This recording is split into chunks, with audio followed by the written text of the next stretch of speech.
Hi there, my name is Michael Harris. Welcome to Falling Up Radio. We've got a really amazing show today, and we're going to dive right into it. Today's show is going to be all about alcoholism and addiction. Now, some of you listening right now may be affected by that personally. Maybe you're sober, maybe you're in recovery right now, or maybe you know somebody that a family member or friend that you're concerned about, or perhaps you're even sometimes concerned about your own drinking. But, part of falling down, getting up, and the idea and the book, Falling Down, Getting Up, right up there, is all about just that, about recovery and sobriety and really finding a new way to live our life. So I brought in a really national expert now in alcohol and addiction to help us break down what's going on in our society today with alcoholism and addiction, and what steps people are taking to really get sober and to recover and to have a better life. And at some point, too, we'll get into his story a little bit as well. So I want to welcome our guest. Robert Veeder is a certified recovery coach. Previous to that, he was working for a treatment center for a number of years. He has a health science degree with a concentration in substance abuse counseling from Brockport College. He's a addiction therapist. He's really got quite a life. He's very passionate about sobriety and recovery. So welcome to the show, Robert. I'm glad you could be here today and take the time out today to be here. No, thanks so much for having me on. I really appreciate it. Yeah. And, like we talked before, I really want to jump into what alcoholism and addiction is. And I wrote down just a few statistics that I could find online about it. Granted that they may not be totally accurate, but I think it gives a pretty good picture of what's going on in the world today surrounding, all these problems. It's estimated that there are 200 million plus active alcoholics in the world today. 200 million. And there's something like 15 to 20 million right here in the United States. And 25% of those aged over 18 binge drank in the last month, which is a real interesting statistic because it also says 3/4 of the total cost of alcohol misuse is related to binge drinking. And I've got some more statistics, and perhaps we'll get into that too. But just this idea, Robert, that 3/4 of the cost of alcohol misuse is binge drinking. Now, as a sobriety coach, as a recovery coach, and an addiction therapist, what do you see and what have you seen in your practice around that? Do you think binge drinking is really that big of an issue? I think people don't see it as an issue because so much of their life is high functioning, right? So they go home, they go to work, they pay their bills, they have their lives, and then on occasion they binge drink, and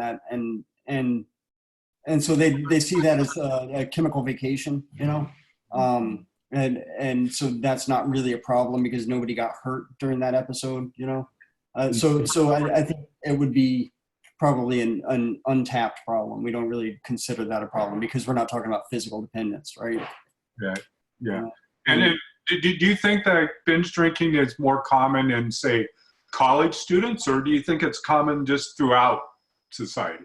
It's part of our culture for college students, unfortunately, right? I mean, that's what the story I was raised on, and probably maybe yourself, it was raised on when I was growing up. It's like eventually you make it through high school, and high school's fun, and you join teams, and you get involved in your community, and then you move off to someplace else, and then the party begins for the next 4 years, and that's what college is supposed to be, and that's a hard story, right? Because of all the damage it's doing on college campuses.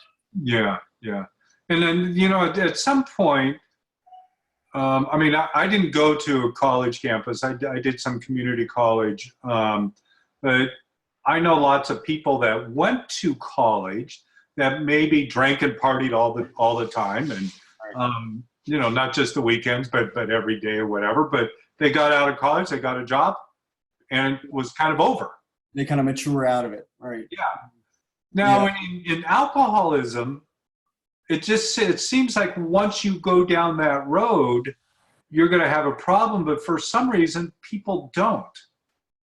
Yeah, and I'm not really, you know, this was part of the reason I went to school to study this, was I wanted to understand exactly what was happening there, because that it was never the case for me. I never had a point in my life that I could point to and sort of say that was normal drinking, normal substance use, you know, whatever that is. I I had always abused substances, and always when I would take the cap off of a bottle of something, I would never replace the cap. I didn't need that anymore.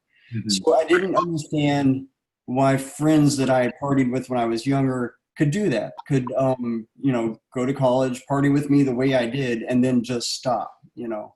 And so I wanted to understand that process. What I learned is there's not a lot of good research about this. Studying drug and alcohol misuse is very new. We're in our culture. It's less than 100 years old. We just don't have a lot of good research on it. So we're learning a lot right now, which is good. You know? Yeah.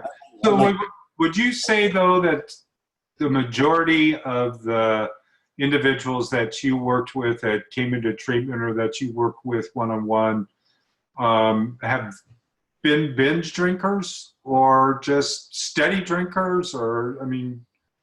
No, I would say that the majority of people that I end up working with in treatment are at a point of physical dependence where it's almost hard to ignore anymore. You know, so there are levels of treatment where people, you know, get in trouble. They get involved with the legal system as a result of drinking and driving, or they did something, you know, heinous or stupid while they were under the influence, and they go for an evaluation, and within that evaluation they'll diagnose them as having maybe a mild alcohol use disorder or mild substance use disorder, and at that point they'll refer them to treatment, but it'll be almost like an introduction to treatment. They'll go to maybe 10, 12 sessions of treatment versus like 6 to 12 months of treatment, you know. Yeah. And most of that'll be educational, and the point of it kind of is to say that you're on this path and you have some decisions you have to make at this point, you know. Yeah. I mean, I reflect back, I haven't had a drink since 1988. That's amazing. So it's been a while, and in my teens and 20s, you know, I was pretty wild, and, you know, I was pretty consistent with my use, and at the same time, every time I got into trouble, right, it was because I was binge drinking. Yeah. I mean, it was just like I may have been going along like this drinking, and then, you know, one night maybe like this. Right. Yeah. The saying is like I didn't get in trouble every time I drank, but every time I got in trouble, it was because I was drinking. Absolutely. Yeah. You know, and then now that I'm sober, you know, I look back at that, and other people that I know that are sober in recovery, and I would say the vast majority of them were binge drinkers. Yeah. And it's kind of our society, it seems like, almost celebrates the idea of binge drinking. Well, let's work 5 days a week, and then on the weekend, let's go out and have a big party. Oh, definitely. Alcohol is used for everything, right? Of like, I just got a new job, you know, let's have a drink. I just lost my job, I should drink. You know, let's have a drink. It's Tuesday, let's have a drink. I just got married, have a drink. I just got divorced, have a drink. You know? Yeah. My wife and I were discussing this right before this show. She's funnily much less tolerant of drug and alcohol use than I am. You know, I think I grew up with it being sort of just so normalized, and she's not in recovery. She doesn't drink. We don't have alcohol in our house, mostly for me, and it wasn't something. I don't shun alcohol. It wouldn't bother me if she drank. It was a choice she made. but now I'm really thrilled that she does that. But one of the things it's funny to watch her. She gets really angry about how normal our culture treats drinking. It's considered so normal that when somebody does have a problem with an addictive substance, we consider that abnormal. When maybe we're looking at that all wrong. Maybe we should consider it normal that sometimes people have a problem with the substance that's addictive. It's Yeah. Yeah. And it is addictive. And, it's, and you may know more about this as well. When I stopped drinking, I also stopped smoking. Yeah, me too. Yeah. And I know in relapse, and I know some relapse prevention therapists, one of the things that they talk about is if an alcoholic stops drinking and stops smoking, say they've been sober for 10 years, as an example, and they start smoking again, the smoking triggers the same chemicals in the brain that alcohol would. Yeah. So dopamine, serotonin, receptors. Yeah. And the truth is that anything triggers dopamine, whether not just substances, right? That's why gambling can become addictive. Dopamine is a reward neurotransmitter, and you get a shot of it every time something has a better effect than you expected. So if you go shopping and you find a great sale, and you find $100 t-shirt that costs you $6, then you got a good hit of dopamine, and chances are you're going to go back there tomorrow. That's just how that works. Is that why they say shopping sometimes cheaper than therapy? Right. Is Hey, let's go shopping, get some dopamine. I would like to see the longitudinal study on that, though. Yeah. Yeah. So I was looking at more of these stats that I wrote down, and alcohol-related problems are the third leading cause of preventable death in the United States. That blew me away when I saw that. It doesn't surprise me that it's in the top 10, but third. Yeah. I'm curious what the other two are, because it actually surprises me that it's not the first. Yeah. I don't know. It's I won't get too much into it right now, but I would say food, and I'm a plant-based. Sure. Yeah. But certainly dairy and meat are a huge cause of death in our country. Heart disease and cancer. Yeah. And then it says 10% of U.S. children live with a parent with an alcohol problem. Oh. I was surprised it was only 10%. I would have thought it would be higher. Yeah, that's still, it's heartbreaking to think of right now as we're sitting here, right? That right now this is going on, that 10 out of every 100, that's a lot, Yeah. But like I heard you mention a little while ago, your wife isn't in recovery and had a fairly normal upbringing. Is that what I heard? Yeah. She, as normal as anybody. Right. Sure. Whatever that is. Whatever normal is. Right. Because I know myself and other people in recovery. I used to think my drinking was normal.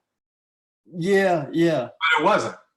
Well, and I tell people and this is me getting older, but I grew up as part of the Cheers generation, right? We all watched Cheers and MASH, and on Cheers was what you did after work, was you go to this bar and you hang out, and there's Cliff and Norm and the people you loved, and MASH, they had a martini distillery in their tent, and when they're not doing surgery, they're telling great jokes and having martinis, and so that was sort of those were iconic for me, Yeah. and what I wanted to grow up to do. Yeah. So what is really today, in the world today, as far as recovery and treatment, there's multiple different options. There's treatment centers, there's Celebrate Recovery, there's 12-step programs, there's Buddhist-based refuge recovery, and all of them. Yeah, we have Heroin Anonymous, and Smart Recovery is a great program. SOS, there's just so much out there. There's personal, private, recovery coaches. What I'm doing now, there's outpatient treatment, inpatient treatment, and outpatient detox and medication assistance. Yeah, there's so much. Do you find something is perhaps more effective than something else? No, I think what I'm finding and what I'm really liking about the more options is that people are individuals. And so the more options we have, the more likely we are to be able to offer a catered form of recovery that can fit somebody, you know, because for years it was just 12-step recovery. And if that didn't, or church, and if those two models didn't fit for you, then you're just out of luck, you know. And now it's becoming more easy to kind of go, all right, well, maybe this isn't going to be your gig, but maybe we can find something else that a combination of things that'll work, you know? And so I think the way I look at that is, you know, for when I was trying to quit smoking, we were talking about cigarettes earlier. Years ago when I was a smoker, the first thing that came around was Nicorette. Do you remember it? Or nicotine gum, right? And a lot of people tried it and were like, oh, it tastes terrible, you know, and that's never going to work. And then we had the patch, and then lozenges showed up, and then, you know, it's just, and then we had Chantix, medications, and you know, different injections and everything else, hypnosis. And what we found is the more we had to offer, the more likely we were to be able to help other people quit smoking. Because, and so I'm seeing that with the recovery community, which I think is great. I hope it keeps going in that direction. Yeah, yeah. You know, one of the things that I've seen, and you may know more about this than myself too, is it was Portugal, I believe, that did the big study. Yeah. And they ended up decriminalizing everything essentially. And really the study showed, and I think other people like Gabor Mate and some other people also discovered the same thing, that much of recovery really is about connection with other people and connecting with ourselves. Now, I thought I was connecting in bars or whatever with other people, but I really wasn't. Yeah. So they're talking about that real deep personal connection. And that may be why different groups or 12-step groups have been successful to where they have been, is because it creates that community of like-minded people. Yeah, it's an instant community. Yeah. And I mean, like Gabor, I don't know if you've read his books or, you know, Hungry Ghost. Yeah. And it's truly and it's insightful. And what Portugal did to decriminalize everything and said, instead of criminalizing it, we're going to help. We're going to provide treatment services. Right. Yeah. And I believe. They did a whole program of job creation for people who were actively using substances that wanted to stop. And so they said, you know, we're going to decriminalize everything. Johan Hari talks about this, who's the author of Chasing the Scream, but he has a phenomenal TED talk about this, where he says, you know, they said, what we're going to do is create jobs for people who are actively using. Well, the government's going to help fund those jobs, and we're going to give people a reason to get out of bed every day, you know, and that has had a huge impact on Portugal. I think that active drug use was down like 50%, which was insane, because I think he said we're like 1% of the population was using heroin, you know, so nobody, and the thing he says that I really like was nobody who was part of the old system wants to go back, you know. And so they got rid of the guilt, they got rid of the shame. They still offer treatment and, you know, other therapies, cognitive behavioral therapy and things like that. But mostly they just created a way for people to want to get out of bed. And I think those of us in the recovery community, that's the discovery we all kind of make along the way, right? Is that I tell people in the rooms, in 12-step rooms, that I don't, because of my belief system, I don't really have what I consider a higher power. What I needed for myself was a higher purpose. I needed to get out of bed for something other than my addiction and my depression and my isolation every day, you know? One of the other things I discovered, which I'm a little skeptical about, is the National Institute of Health had a statistic that 1/3 of alcoholics recover. Yeah, I'm with you. I'm actually always skeptical about because I don't know how they do the studies, and I can never seem to find access to those studies, and so and and I don't know what we're deciding recovery is. Are we saying they maintain abstinence, or are they maintaining long-term abstinence? And are they recovering from just their substance of choice? I always want more information. So that might be true. I'm not, my skepticism is more about like, how are we defining our terms? Yeah. And I think there was also a statistic that said that Alcoholics Anonymous suggested it was 10%. Yeah.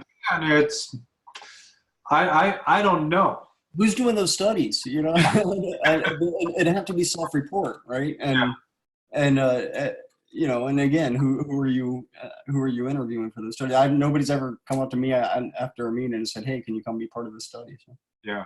But that doesn't mean it doesn't exist. I just don't know. Yeah. So I'd like to, if you're willing, I'd like to maybe talk a little bit about your story, because your story is so powerful. And that's how I really first found out a little bit about you, was seeing your story somewhere, and it was just like, wow, this is really profound. This is somebody that's been there, done that, and has come back to really be of service now to the world and to helping other alcoholics and addicts find their road to recovery. So maybe tell the listeners a little bit about your story and what happened and how it really got to where you are today, that you are now doing this type of work in the world. Yeah. So before I start, I really want to say I've been thinking about this a lot lately because I've told this story a lot, and I used to not be able to do it without breaking down sobbing. But it's been I've been sober about 16 years now, and I've told this story a lot. So sometimes I feel like I might come across as less emotional than I am. I spend every minute of my day thinking about what the event that finally got me sober. That will never go away. It'll always be part of me. And so I want people to understand that going in. But I had, I won't go through the whole thing. I had grown up, in a pretty good middle income neighborhood with parents who loved me and were involved, and I started experimenting with drugs and alcohol, but I guess what most people do about 14 or 15 when I was in high school, and not for like trying to fit in, which is I think sort of the story we always tell, but mostly I was just curious. I heard these things could have really neat effects on you, and I wanted to be able to experience that, and so I tried a lot out of curiosity, and like I said, for me, when I would use, it was almost like the world felt normal. And a lot of times when I'm talking to people about recovery, I explain specifically that for me, sobriety has always felt abnormal. And these days I have a great life, but it took a long time of practicing how to be in the world without being under the influence of substances, Yeah. So I had started about then, and I always used pretty heavily, and I had at a pretty early age been taken to my first 12-step meeting, and I know a lot of people don't like their first meetings. I actually really thought I was really enamored with it. I was really, I thought it was really neat. So back then, it was a bunch of old guys who like chain smoked cigarettes, drank too much coffee, and if you wanted the non-smoking section, you had to lay on the floor, Yeah.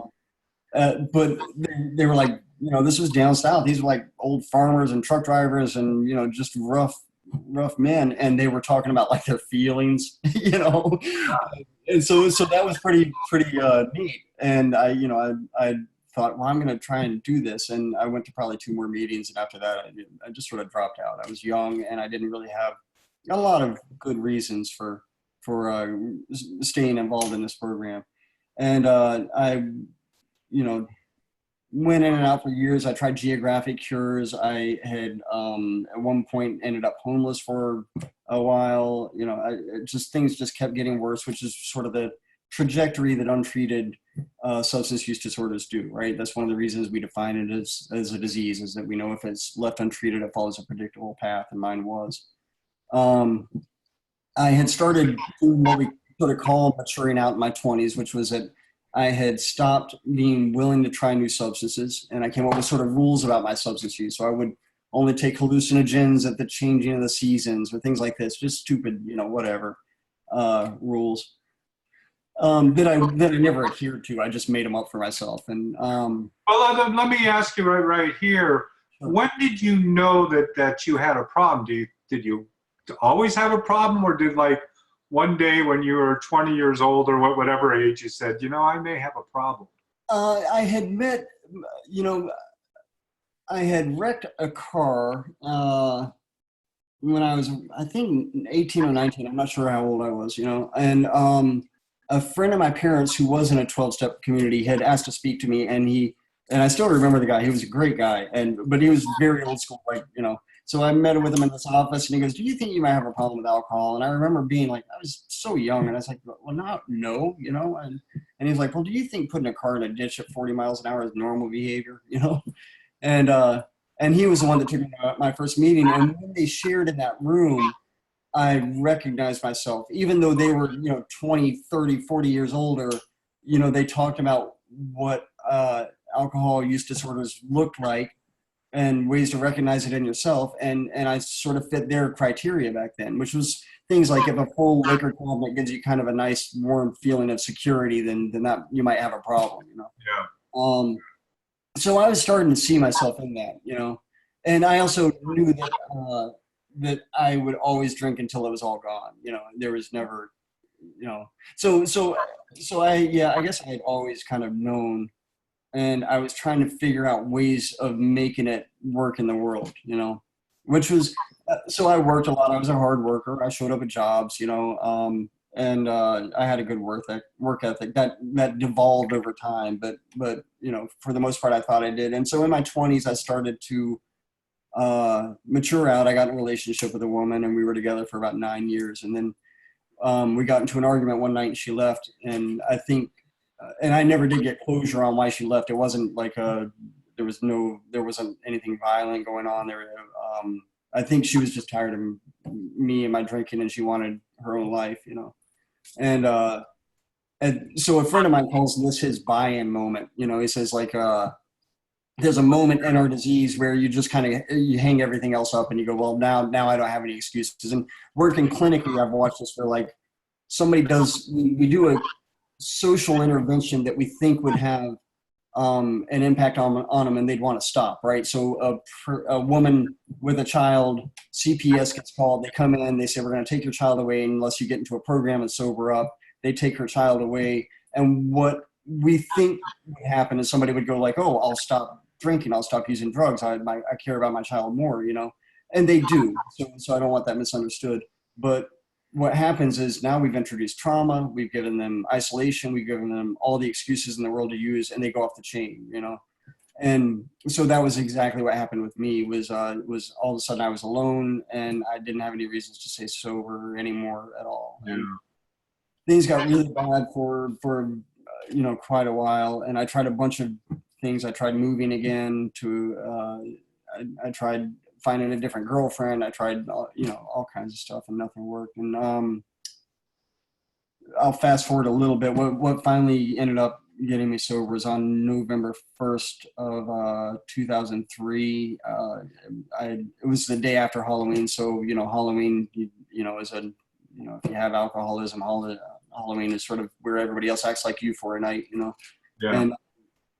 And so I had been out late, and I woke up the next day, and I was feeling sick, and I wanted a cure. So I went to my local bar, and I had ordered a cup of coffee, and they had just run out of coffee. It was like 11 o'clock in the morning or something. So I had ordered a beer, and that starts my cycle. But even there, I was kind of keeping it tame, I thought, so I wouldn't say I was like slamming drinks all day. I was kind of nursing drinks all day. So I never felt like, and my tolerance was very high. So I didn't feel like I was very intoxicated. I felt like I was recovering from a hangover and sort of had a nice warm buzz, and I went to multiple bars that day, in part because that's something you do if you're drinking a lot, is you don't want people to know how much you're drinking. So I went to a second bar, I spent some time there and had some more drinks and shots, and was warming up. And the last part of that evening, it was about 8:30, and I was going home.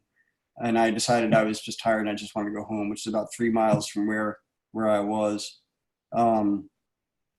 And I had gotten into an Econoline work van. And what I didn't know was a car accident had happened prior to me leaving that parking lot. So one car had run a stop sign and T-boned into another car, and somebody had been hurt in that initial accident. And so a bunch of good people stopped to do what good people do. They stopped to help, and they saw the accident, and some kids.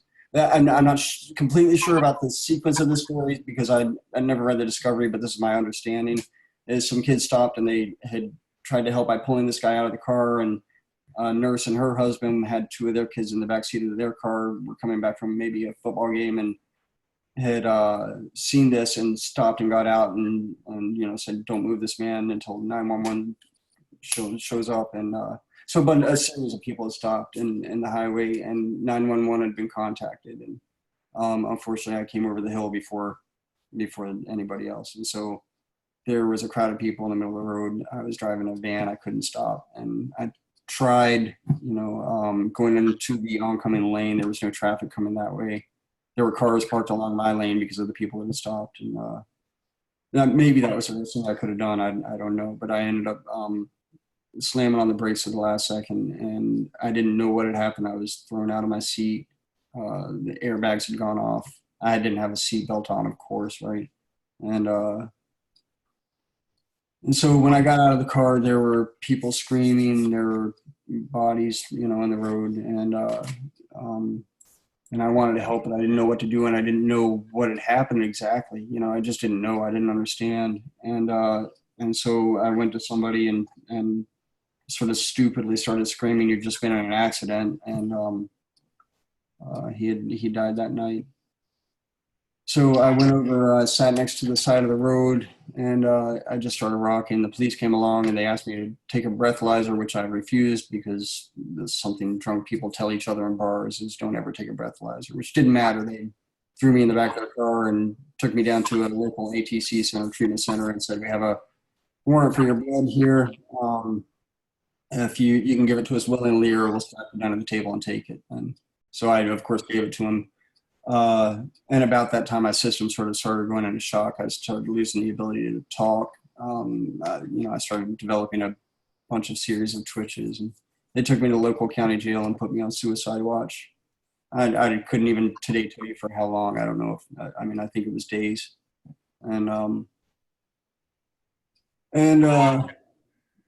So I had that was my sort of dark night of the soul, I guess is what you'd call it. And I had decided that if I was going to kill myself, I was going to do everything else first. Like I didn't know if they put me in prison for the rest of my life. I had no idea. I don't know.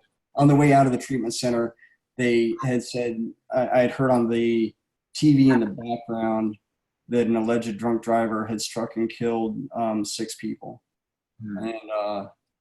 And I thought, well, that couldn't have been me. They just don't know what's happened at that accident yet because they don't know about the previous accident or something like that, And then later I was charged with 6 counts of involuntary manslaughter and 2 counts of assault with a deadly weapon, inflicting serious bodily injury. Two people were really severely hurt and not killed. And that the time, sort of prison time for that is that involuntary manslaughter actually doesn't carry that much time. It's like 13 months, So every time 13 months would go by while I was incarcerated, it would be another life, I would reflect on. And so I was sentenced to 8.5 to 11 years in a North Carolina state prison. And I started going to whatever they had to offer in there. If they offered 12-step programs, I went to all of them, anything they offered, and I took. This was in prison. Yeah. They're terrible meetings in prison. I don't want to sound like it was hard. It's hard to work a good program in prison because so many people are mandated to attend them. So the meetings I would go to would very typically have about 60 people in them. And about 6 of us actually thought we needed to be there, And so that leaves, 54 people that are playing cards, singing, rapping, talking, writing letters, you know. And so the meetings are kind of tough, you know, but I will say that I met some of the greatest people greatest men I've ever met in my life in prison. There were some great men in there that had acknowledged what they had done and just want now today to do better in the world. We still stay in touch with some of them, you know. So I mean, it's obviously a very tragic example of really the effects of alcoholism in our society.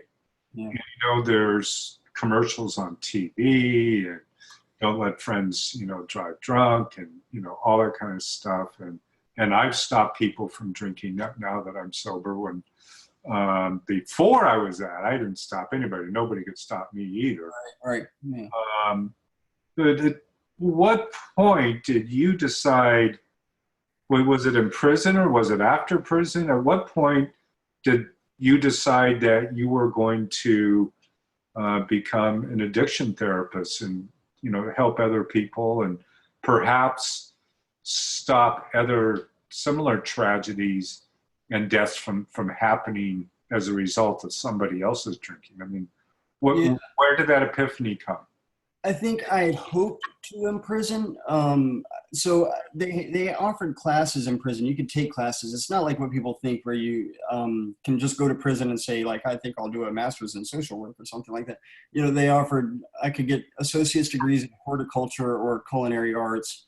And because I was at this one prison for so long, I got associate's degrees in both. So I used to joke that if I got another associate's degree, they'd hit me with habitual, you know.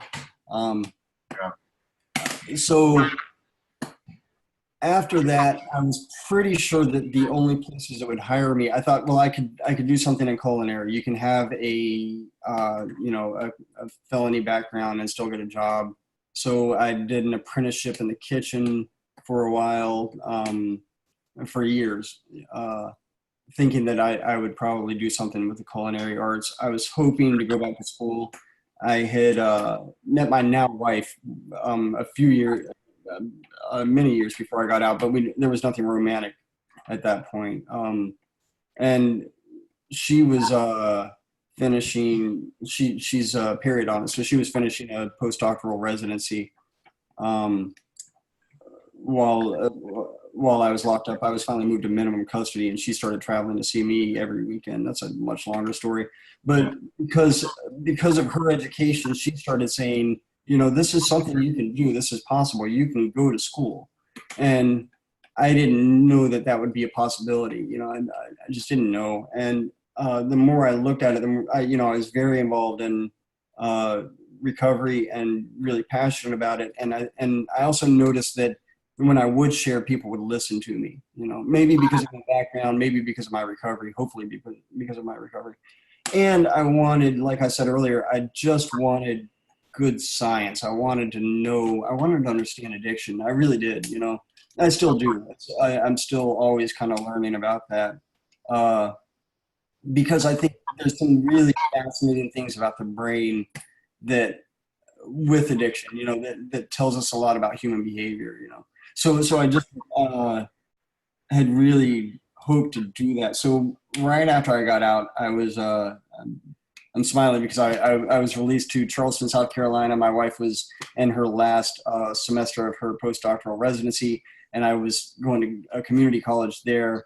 And we had arranged it so that I missed the first week of school because I was being released, you know, in another state. And so she had contacted them and not telling them my story, just said, we're in the process of moving from North Carolina to South Carolina.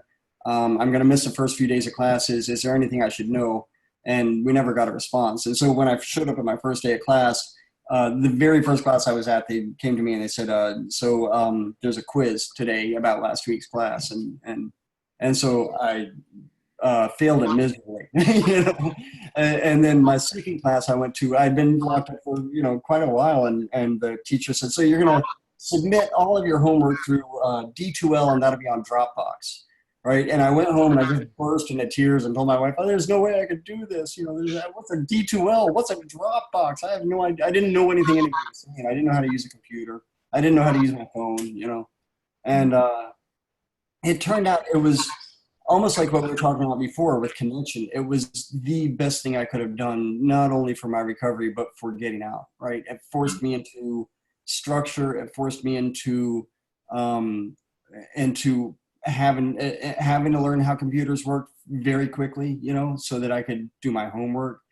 It also forced me to tell people my story to some degree. So I had to pull a lot of college professors aside over the years and say, look, here's my story. I don't know how to do this exam online because I was locked up for the past 8.5 years. And so, you know, can you help me do this? And so it was sort of this forced humility of having to admit all the time that I don't know how to do this. Can you show me how? And I still live my life from that point today of like, my wife had to set up this call because I didn't know how to do a Zoom call, you know? Yeah. Yeah. But now you do. Yeah. Well, we'll see. You know? Yeah, I do. Yeah. So how long has it been since you've really started working in the addiction community, and you know how is that going for you today? Yeah, so I graduated in 2015. I think that's when I graduated, and I was hired almost immediately. So there's some gender socialization with this. If you're a male therapist, you can almost guarantee a job. There's just a shortage of them. There aren't any, you know. And specifically with treatment facilities, you know, they need them in part because they need men that can monitor toxicology screens. They need somebody that can go in the bathroom with you and stand behind you while you pee, you know. And so I think I was hired about 2 weeks after I got out of school, you know, and I've been working as an addiction therapist ever since. You know, I love it. I love what I do. I love working. I love watching people get better. It's the best. There's just nothing better than that, you know.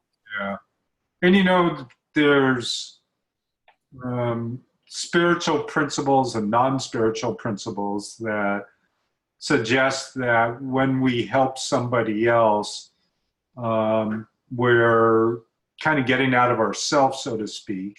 And we're providing service, and that those challenges perhaps that we've had in our lives previously, it's almost like by doing this work, it's making amends to ourselves and others of some of the havoc that we've created.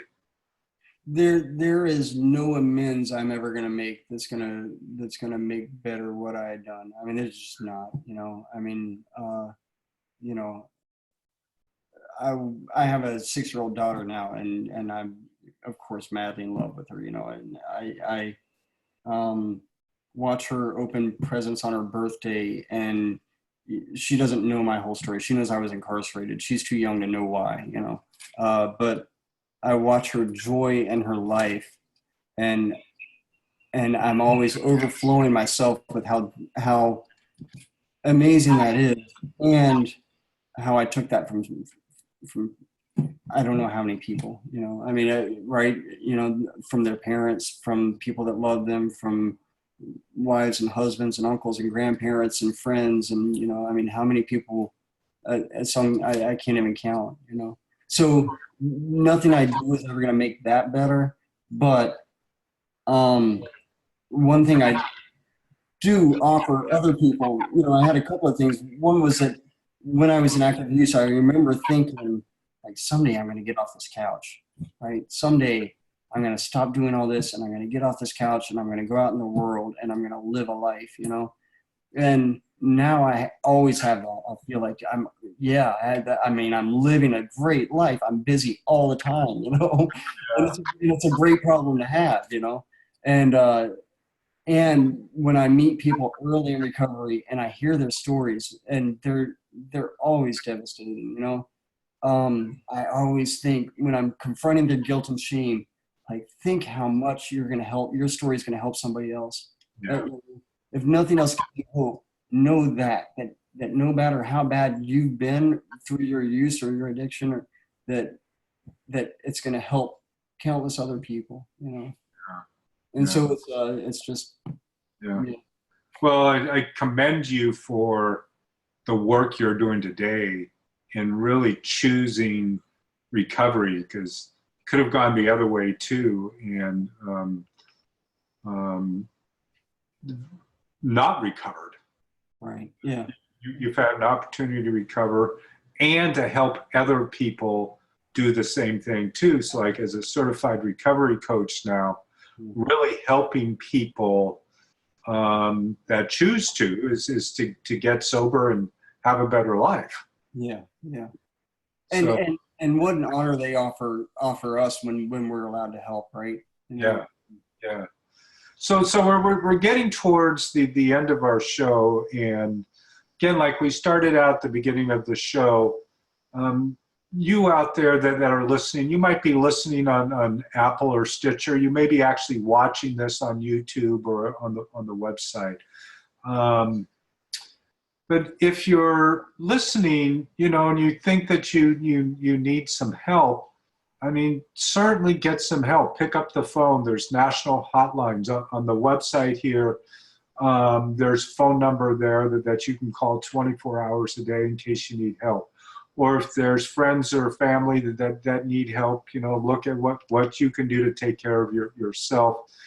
And I want to ask you too, Robert, as a recovery coach, what are maybe 3 simple things that somebody could do that are concerned about maybe their drinking, that they may be able to do even right now to find recovery or to find sobriety if that's what they want? Yeah. The hard part is not knowing what somebody wants, right? So I think if you think it might be a problem, then you're probably right. There's lots of great help out there. So you can contact a local treatment facility, and just go through an evaluation, and they're trained to sort of look at not how much you're using, but how it's impacting your life. There's lots of, like we talked about earlier, there's so many other avenues of recovery out there in 12-step communities. So you can just go sit in a meeting. Nobody, we're not trying to convert people to recovery. So you can sit in the back of the room, not say anything, listen, and if you hear yourself in there, give it a shot. There's just a lot of options.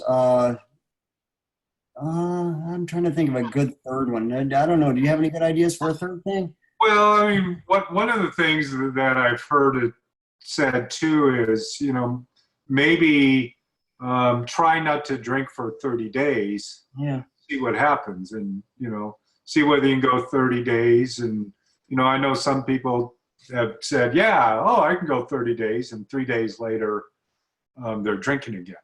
Yeah. Well, one of the things it was harder for me to understand was I didn't always drink abusively, right? So a lot of times I did. Sometimes I would go to the bar on the way home and I'd say, like, I'm just going to have a couple of beers, and I would have a couple of beers and I would go home, which always reinforced, see, it's not really a problem, But then sometimes I would go to the bar and plan on having a couple of beers, and I'd wind up in Canada, So it just I couldn't tell you what was going to happen when I drank. I really didn't know, and I would say that, like the people I meet that don't have alcoholism or other addictions, that never happens to them. They know how much they're going to drink, and then they drink, and then that's it. So it's like that first drink, you don't know what's going to happen, whether you're going to have 1, 2, or 20. Right. Yeah. Because it's triggered. It's that biology. Right. And then also, I think, just as a messaging in our country, one thing we need to change, I feel strongly about, is like, there's just nothing wrong with not drinking. That was my biggest surprise. I go to Fish shows and Dead shows, and we go to a lot of concerts, and I'm always stunned at how many people aren't getting high and aren't drinking. I thought everybody was like me, but it's really not true, And nobody's looking at what you're drinking. Nobody cares, So I don't know. Maybe we need to start re-messaging that and saying it's okay to go out and have a sober night tonight, Yeah, I agree. So how can somebody, if they're looking for a recovery coach or somebody to maybe help them through this process, how can they somebody get a hold of you? Oh, yeah.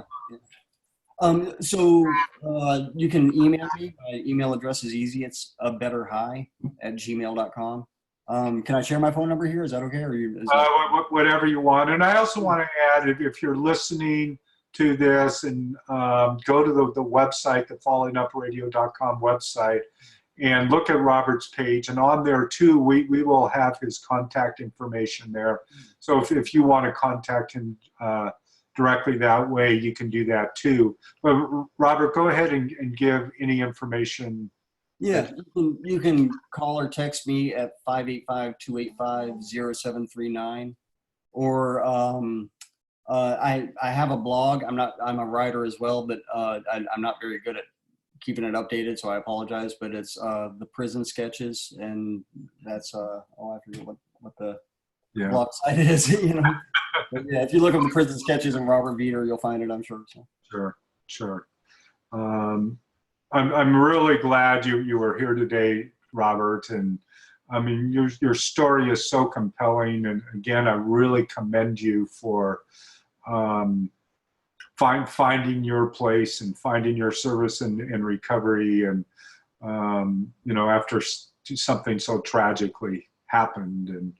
And unfortunately, so much of that happens on a regular basis. And, what is 10,000 deaths from alcohol-related car accidents. And I don't think that number is right either. I think it's higher than that. I think it's much higher than that in the United States. Yeah. 50% of cirrhosis is alcohol-related, and so on and so on. And, and for what, right? But alcoholism is so entrenched in our society, and we get pretty girls in swimming suits drinking beer on billboards, and that whole fantasy world. There's never a commercial about how many times I spent behind the dumpster. They just never show that commercial, right? But I was throwing up somewhere. Right, Yeah. So again, I want. I really appreciate you being here. And if you are listening, I didn't mention this earlier, is my book, Falling Down, Getting Up, right over here. And I'll hold it up here too, right there. You can get this book for free on the website. It was #1 in recovery when it was released. And you can download the free ebook anytime, or you can get a actually free printed copy of the book with a little bit of shipping. And it talks about recovery and alcoholism, and maybe some additional ideas on what you can do to get sober if that's an issue for you, or if you want to perhaps give the book to somebody you know. So again, Robert, it's been a pleasure. Hold on for the other side after we stop here. But do you have any final thoughts you'd like to share with the listeners? I don't. I just wanted to say thank you so much for having me on. I really appreciate you reaching out to this opportunity. Absolutely.